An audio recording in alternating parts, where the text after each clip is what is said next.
A mother whose daughter was killed when a Land Rover plowed into a southwest London school was unable to give her a final hug because of the extent of her own injuries. On a summer's morning in July, Nuria Sajjad, 8 years old, had enjoyed an end-of-term tea party at the all-girls preparatory school in Wimbledon. Less than 1 minute before the black and gold vehicle plowed into the playground, she had posed for a photograph with her mother Smira Chauhan, which shows the two smiling widely to celebrate the start of the school holiday.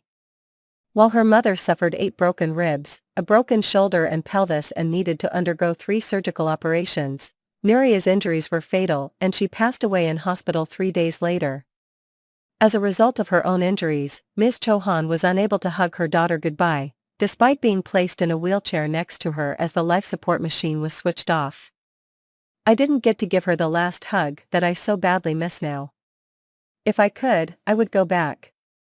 Because of my own broken body and hers, I couldn't lift her up in my arms to say goodbye. It's never going to make sense. It is never going to be okay," she said. Nuria's classmate, Selena Lau, was also killed in the incident, while more than a dozen others were injured. The driver, a woman in her 40s, was arrested on suspicion of causing death by dangerous driving and has been bailed until January. Ms. Chauhan has now called on the Met Police to provide answers, and has questioned what she says is a delay in investigating the case. "We have started asking questions and there are still no answers," she said. "Make this case a priority."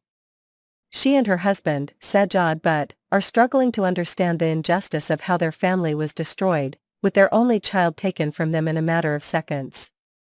Ms. Chauhan said, "If parents pass away, you call the children orphans. What do you call us? This is not the natural way."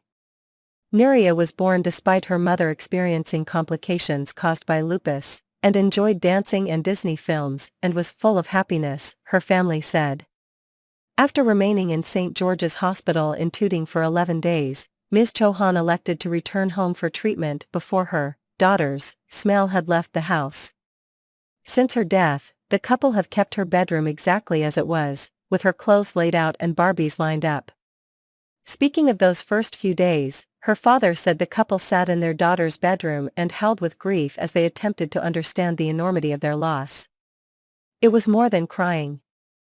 I was even worried about Smira's will to live lasting through the night, let alone the rest of our lives.